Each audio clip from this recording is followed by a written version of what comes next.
Le 6 novembre 2025, aéroport de Roissy-Charles de Gaulle, 2100 000 colis en provenance de Shein sont contrôlés.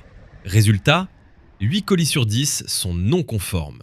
Cosmétiques interdits, jouets dangereux, appareils défaillants, vêtements chargés en produits chimiques illégaux en Europe. Pas 1 sur 100, pas 1 sur 10, mais 8 sur 10. Et pourtant, ce soir-là, des millions d'Européens passaient leurs commandes Shein.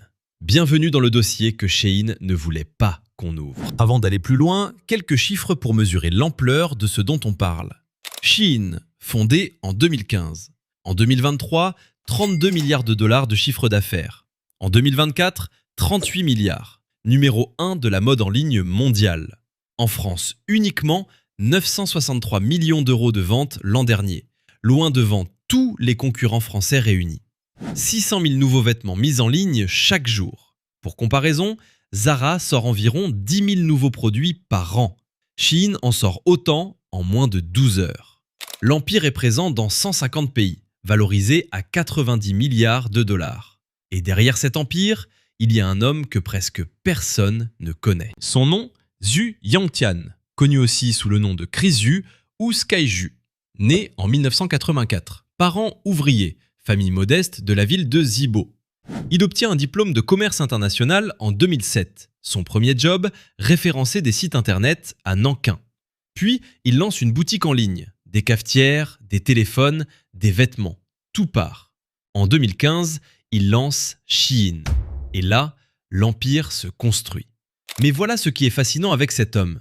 Il dirige l'une des entreprises les plus visitées au monde. Et ses propres employés ne le reconnaissent pas quand il passe dans les bureaux. Selon le South China Morning Post, Zhu est de constitution frêle, porte des lunettes, passe totalement inaperçu. Ses anciens collaborateurs le décrivent comme ordinaire, calme, humble.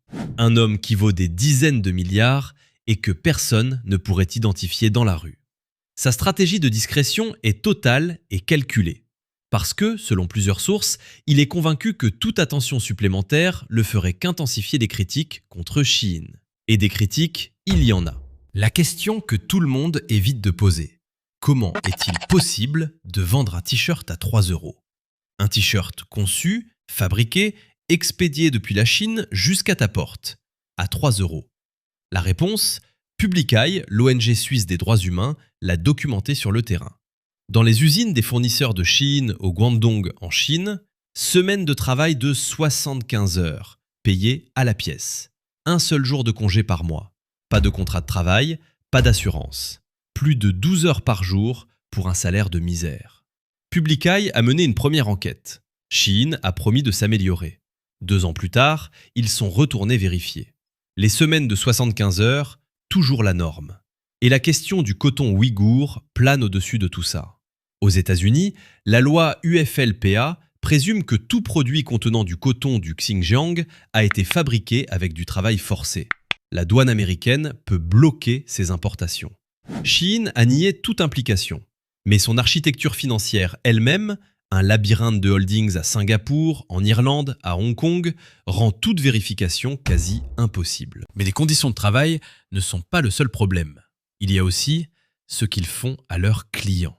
La Commission européenne l'a nommé clairement dans son enquête du 17 février 2026. Conception addictive. Shein a construit son application comme un casino. Des points de fidélité, des jeux intégrés, des récompenses pour chaque minute passée sur l'application, des compteurs qui défilent pour créer l'urgence, des promotions flash qui disparaissent en 2 heures.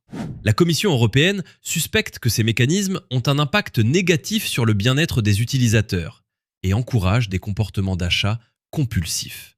Et ça marche. Des études ont montré que les utilisateurs de Shein passent en moyenne 8 minutes par session, contre 4 minutes pour Amazon. 2 fois plus longtemps. 2 fois plus d'impulsion d'achat. Et l'algorithme ne te recommande jamais ce dont tu as besoin. Il te recommande ce dont il pense que tu vas avoir envie.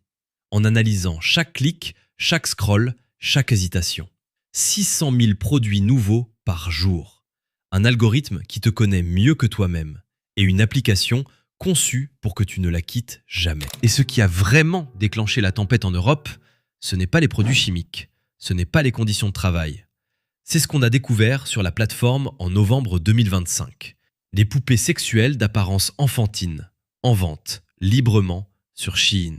Le 1er novembre 2025, Shein est signalé à la justice française pour commercialisation de ses produits à caractère pédopornographique. Le gouvernement français ouvre une procédure judiciaire le 3 novembre 2025. Le 5 décembre 2025, l'État français réitère sa demande de blocage du site. Le 17 février 2026, la Commission européenne passe à l'étape supérieure, enquête formelle, officielle, dans le cadre du Digital Services Act. Et c'est là que la réponse de Shein laisse sans voix. Les produits ont été retirés. C'est tout.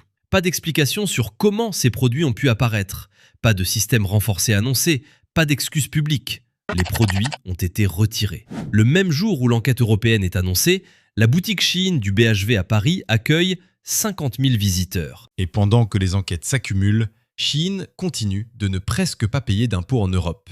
Son architecture financière est un chef-d'œuvre d'optimisation. Siège social à Singapour, opérations européennes via l'Irlande, connue pour son régime fiscal ultra favorable, holdings à Hong Kong, filiales en Chine.